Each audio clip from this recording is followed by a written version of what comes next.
Hello students and welcome back to your own channel learn with Chahat.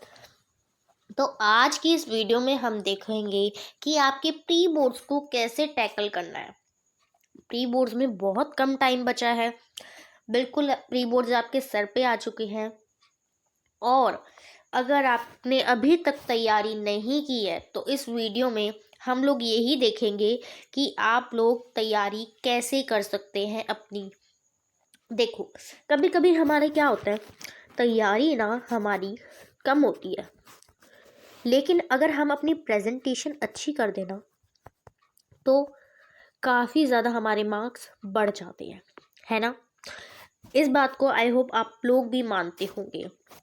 तो अगर आपको presentation का नहीं पता है कि हम प्रेजेंटेशन अच्छी कैसे दे सकते हैं, तो मैंने एक वीडियो भी बना रखी है कि प्रेजेंटेशन कैसे देनी होती है। वो वीडियो आप जाके देख सकते हो। प्लस मैंने एक हिंदी की भी वीडियो बना रखी है जिसमें व्याख्या कैसे करते हैं वो मैंने बता रखा है, आप उसे भी देख सकते हो। क्योंकि लिटरेचर के जो सब्जेक्ट्स होते हैं ना, वो हमारी बहुत अच्छी परसेंटेज कर सकते हैं। और व्याख्या जो है वो 6+6 12 नंबर की आती है आपके एग्ज़ाम में। तो चलिए अब हम वीडियो को शुरू करते हैं अपनी। सबसे पहले आपको देखना क्या है, आपको ये देखना है कि मेरे पास टाइम कितना बचा है। क्या मेरे पास 2 दिन बचे हैं, 3 दिन बचे हैं या 4 दिन बचे हैं। जितना भी टाइम बचा है ना आपके पास, अब उस टाइम को तो आप बढ़ा नहीं सकते हो। तो जो भी प्रिपेयर करना है ना, हमको उसी टाइम उसी लिमिटेड टाइम में प्रिपेयर करना है। तो उसके लिए हम क्या करेंगे, सबसे पहले बनाएंगे कैलेंडर। ठीक है, एक कैलेंडर हम बना लेंगे, उसमें जिसमें हम क्या मार्क करेंगे, डे मार्क करेंगे और वो डेट्स मार्क करेंगे जिस जिस दिन हमारा एग्ज़ाम है। ठीक है, और उस कैलेंडर को लगा देना है अपनी दीवार पे बिल्कुल सामने, जहां आपकी नज़र जाती हो, ताकि आपको बार बार शर्म आए कि मैंने क्या किया है, इतने दिन बर्बाद कर दिए या मैं इतने दिन बर्बाद करता जा रहा हूँ। वो आप अपने सामने लगा के रखोगे, ताकि आपको बार बार वो एक रिमाइंडर की तरह भी एक्ट करे, आपको बार बार याद दिलाता रहे कि आप क्या कर रहे हो, है ना, और आपको क्या करना चाहिए। आपका टाइम जो है वो निकलता जा रहा है। तो पहले तो आप एक कैलेंडर बनाओगे। उसके बाद आप क्या करेंगे, आपको जानना है अपने सिलेबस के बारे में। सिलेबस के बारे में जानना है।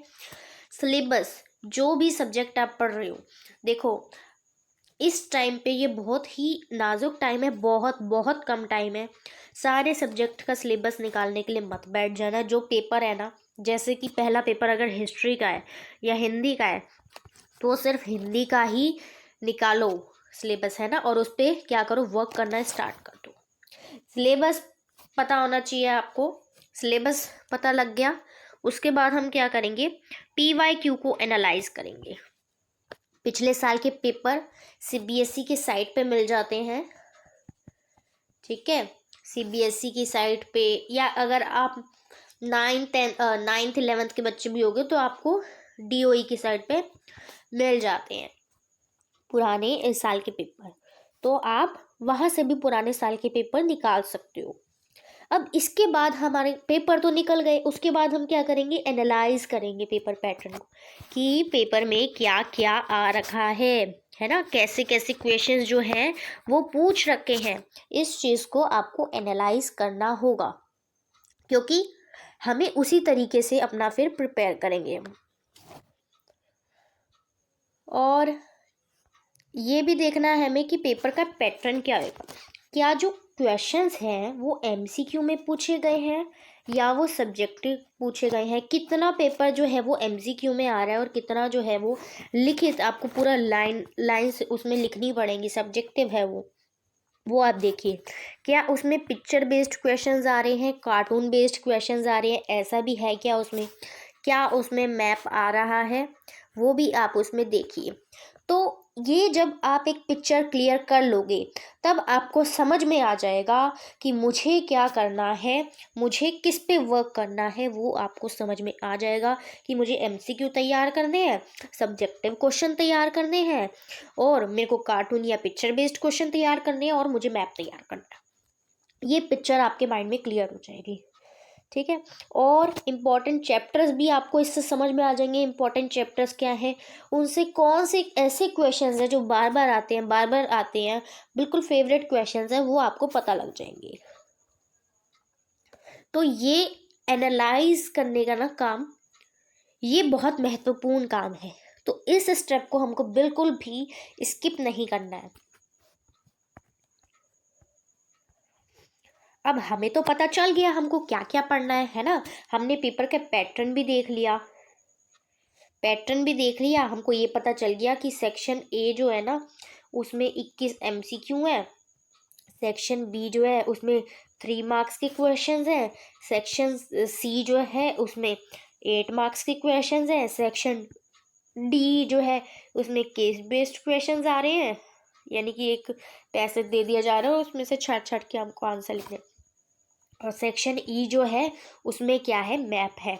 तो एक पिक्चर क्लियर हुई ना कि क्या क्या पढ़ना है, एमसीक्यू, सब्जेक्टिव क्वेश्चंस और केस बेस्ड क्वेश्चंस और मैप। पता लग गया ना क्या पढ़ना है। उसके बाद क्या करो, इसी हिसाब से तैयारी करो। क्या कर लो, पहले चैप्टर्स पढ़ लो अच्छे से, ठीक है। उसके बाद क्या कर लो, फिर जाओ उनके इम्पोर्टेंट क्वेश्चंस पे, important short and long questions को उनको अच्छे से प्रिपेयर कर लो। और एक अपनी नोटबुक में क्या करो, उनको लिखते चलो, ठीक है। लिखते चलो बिल्कुल शॉर्ट में, क्योंकि हमारे पास टाइम क्या है, अब बहुत बहुत कम है टाइम। तो उन्हें शॉर्ट में लिखते चलना है हमको, ठीक है। और उसके बाद क्या करोगे आप, उसके बाद जब आपने अब शॉर्ट नोट्स बना लिए, आपके पास एमसीक्यू, आप क्या करोगे, एमसीक्यू भी लगाओ ऐसे ही।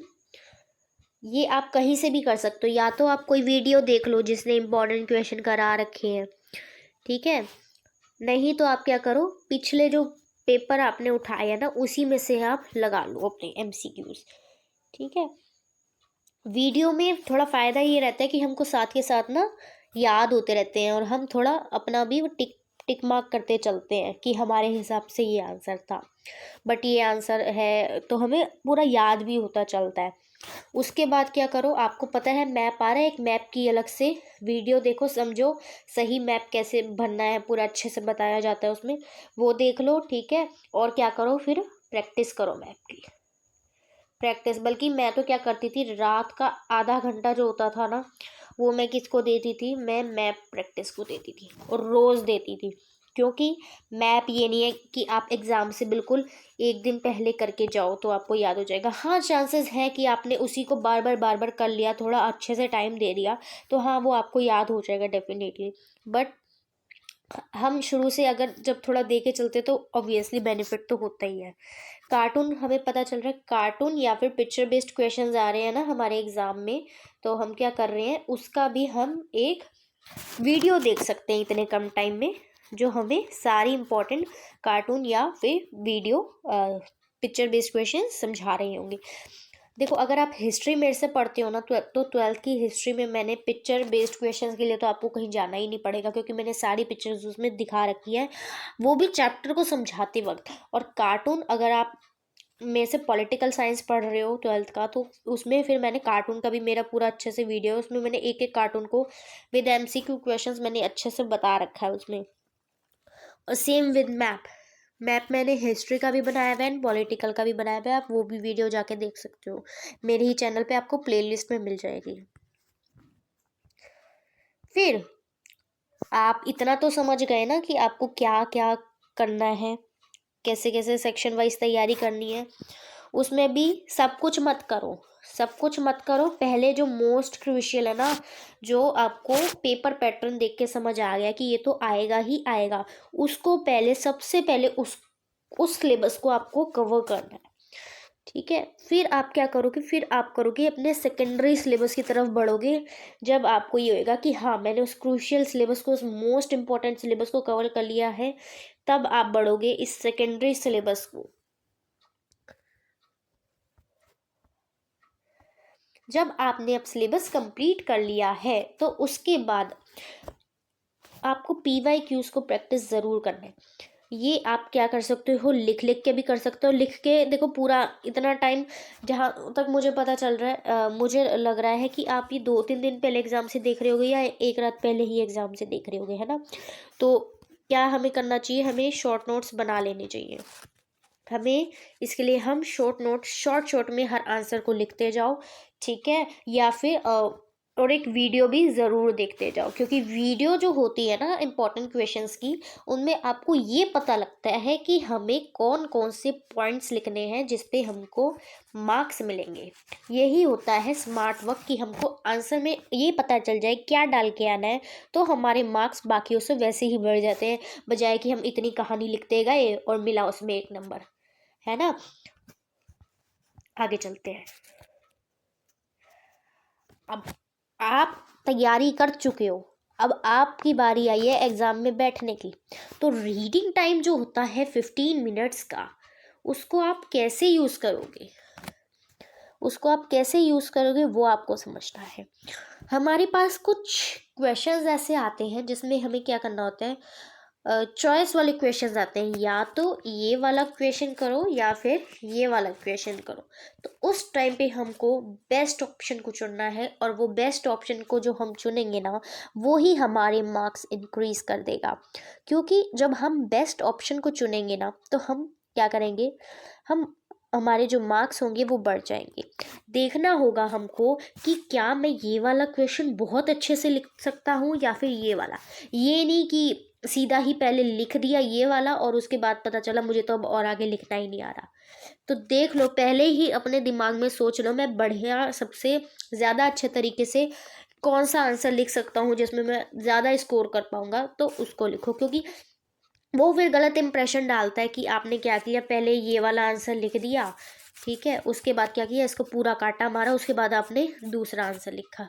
वो गलत इंप्रेशन देता है, एक पूरा आपका वो दिखा देता है कि भाई इसको नहीं आता है, टीचर को ये समझ आ जाता है। और क्वेश्चन नंबर को क्या करना है, हमको सेंटर में लिखना है। जैसे कि ये है मेरी शीट, तो मैंने यहाँ पे क्या कर दिया, सेंटर में लिख दिया, ठीक है। ऐसे हमको लिखना है, थोड़ा इसको और मतलब थोड़ा अलग ब्लैक पेन से लिखना ताकि अलग ही चमके ये। और आपको क्या करना है, तैयारी चाहे हम पढ़ के कितना भी गए हैं, सजावट, प्रेजेंटेशन आपको बहुत अच्छी करनी है। ज़्यादा से ज़्यादा फ्लो चार्ट बनाओ, ठीक है।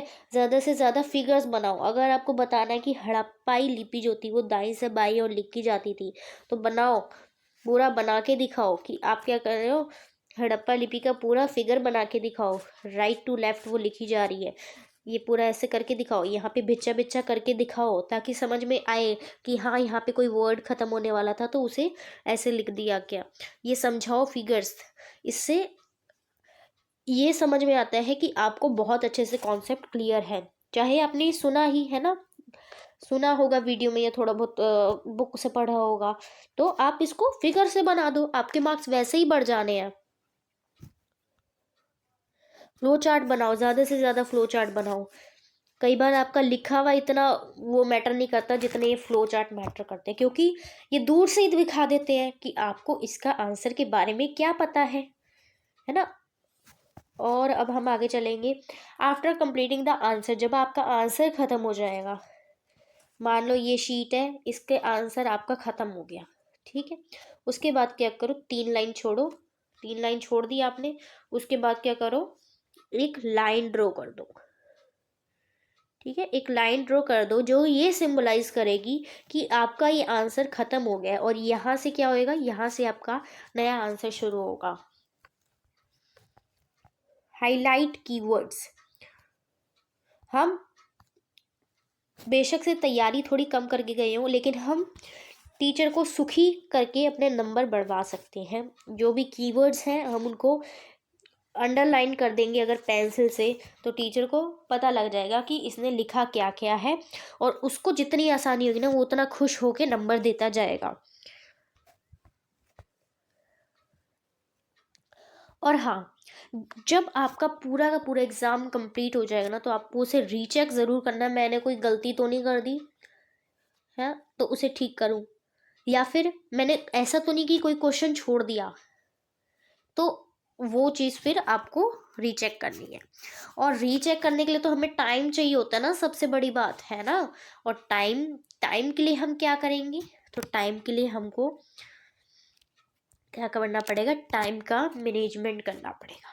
और मैनेजमेंट हम कैसे कर सकते हैं, हम क्या कर सकते हैं, अपने साथ एक वॉच ले जा सकते हैं, और वॉच भी डिजिटल वाली नहीं ले जानी है हमको, ठीक है। इससे हमें टाइम का पता चलता रहेगा कि टाइम हमारे पास हमने कितना यूज़ किया, हमारे पास कितना बचा है, और अब हमें अपनी स्पीड बढ़ाने की ज़रूरत है या नहीं है, वो सब हमको हमारी वॉच से पता चलेगा। ऑब्वियसली फ़ोन तो अलाउड होता नहीं है, तो आपको वॉच लेके जानी है इसलिए, ठीक है। और आप क्या कर सकते हो, ये जो वॉच होगी आपको हर समय टाइम दिखाती रहेगी, तो आपको ये मेक श्योर करना है कि आप एक नंबर के क्वेश्चन को 2 मिनट से ज़्यादा मत दो, या MCQ है तो उसे तो एक ही मिनट देना है, और 2 नंबर का क्वेश्चन है तो उसे 3 से 4 मिनट से ज़्यादा आपको नहीं देना है। और अगर वो 8 नंबर का क्वेश्चन है तो उसे आप 15-16 मिनट से ज़्यादा मत दो, बल्कि कोशिश करो इससे भी कम, 12 मिनट में कंप्लीट करने की कोशिश करो उस 8 नंबर के क्वेश्चन को। 5 नंबर का क्वेश्चन है वो अगर, तो उसे क्या करो, आप उसे 8 से 10 मिनट में कंप्लीट करने की कोशिश करो, ठीक है। ये हमें करना होगा, अगर नहीं करेंगे हम तो पेपर ऑब्वियसली छूट जाएगा, और फिर रीचेक तो करना गया सबसे, वो तो फिर भूल ही जाओ। तो विद दिस स्टूडेंट्स, हमारी जो वीडियो है वो एंड हो जाती है। आप लोग मुझे कमेंट सेक्शन में ये ज़रूर बताना कि आपको वीडियो कैसी लगी, और अगर आपको वीडियो अच्छी लगी हो तो चैनल को सब्सक्राइब कर देना, बेल आइकन को भी दबा देना, और हाँ, लाइक तो ऑब्वियसली करना ही है यार, अच्छी वीडियो बनाई है। और क्या करोगे, आप शेयर भी कर देना इस वीडियो को, ठीक है, अपने दोस्तों यारों के साथ, क्योंकि सिर्फ हमको अपना भला नहीं करना होता है, हमें हमारे दोस्तों का भी भला करना होता है, तभी तो हम अच्छे फ्रेंड्स होते हैं। Okay, bye bye guys.